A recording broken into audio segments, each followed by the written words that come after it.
at WNYC.org. That's right.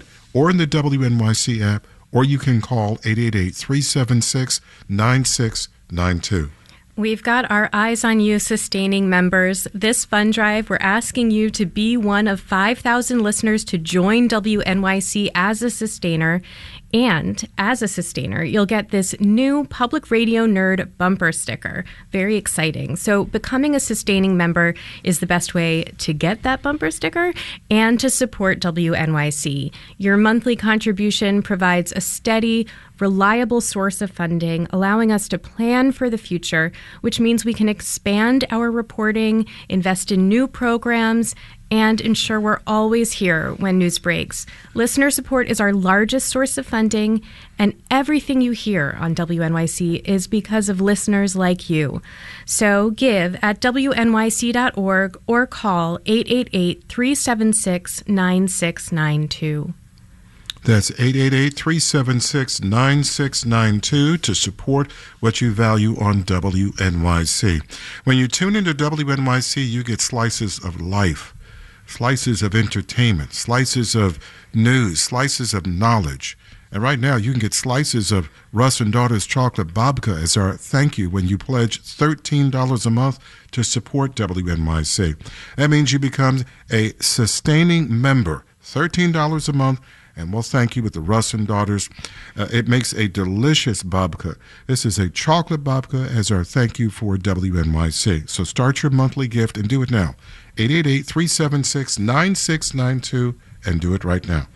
I love that babka, and I love it in the morning. Really wakes you up and gets you ready.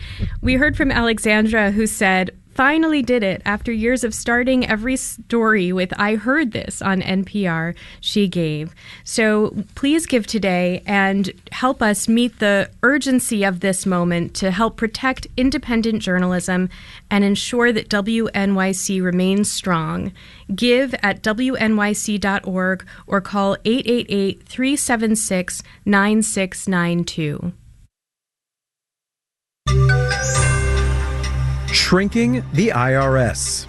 Marketplace Morning Report is supported by Schwab. Schwab offers investors choices like full-service wealth management, self-directed investing options, and trading on Thinkorswim. More at schwab.com. From Marketplace, I'm Sabri Benishore, in for David Brancaccio.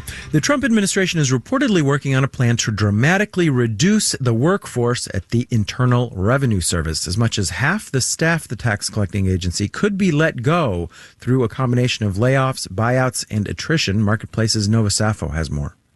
The IRS employs about 90,000 workers across the country. News of a potential halving of that workforce comes in the midst of the busy tax filing season. It is an almost unimaginable scenario. I think there's no scenario in which it doesn't endanger the federal revenue. Vanessa Williamson is a senior fellow at the Urban Brookings Tax Policy Center. She says if these cuts happen, Americans should expect noticeable impacts fairly quickly. If you're an honest taxpayer who just wanted your question answered by the IRS, that's going to get a lot harder. And if you have a complicated tax situation and fancy lawyers, the IRS is going to be far less able to make sure that you pay your fair share. Under the Trump administration, the agency has already faced cuts of some 7,000 probationary employees, according to the Associated Press. Meanwhile, the administration yesterday released a list of hundreds of federal buildings it wants to close or sell, including an IRS computing center and several service centers. I'm Nova Safo for Marketplace. It is spring break time, which is a busy travel season as students of many ages take a week or two off. But this year it's coming at a time when people are increasingly anxious about the economy and about prices. That's per consumer sentiment surveys. Marketplace's Daniel Ackerman looked into what that might mean for the leisure and hospitality industry. The planner in me shudders to think this, but a lot of people right now still haven't decided whether to travel for spring break. Jan Freitag analyzes hotel data for CoStar. The booking windows are decreasing. So the amount of time between when people book and when they actually do the vacation, that has shrunk considerably. Freitag says these last-minute travel decisions speak to the unease consumers are feeling.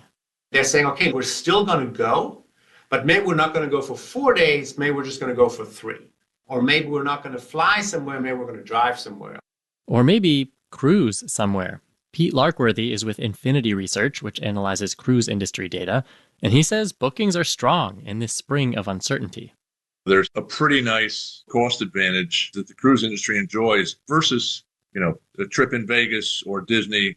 Larkworthy says the cruise industry also benefits from recent investment in splashy new ships.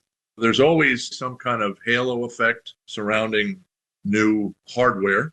Royal Caribbean last year introduced the world's largest cruise ship, just in case you want to spend spring break with 7,000 of your closest friends. I'm Daniel Ackerman for Marketplace. And if you are going to be driving for spring break, know that wholesale gas prices have already risen in places like the Northeast due to tariffs. That's according to Reuters, citing fuel distributor TAC Energy. Meanwhile, Axios is reporting the head of the United Auto Workers Union praised the new tariffs and said price increases should be blamed on the companies. All right, let's do the numbers.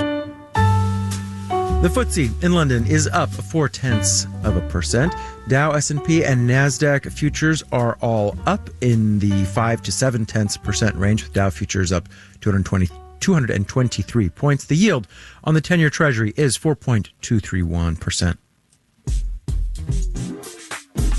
Marketplace Morning Report is supported by Palo Alto Networks. Palo Alto Networks delivers what's next in cybersecurity innovation to protect today's digital way of life. Learn more at paloaltonetworks.com. As some More on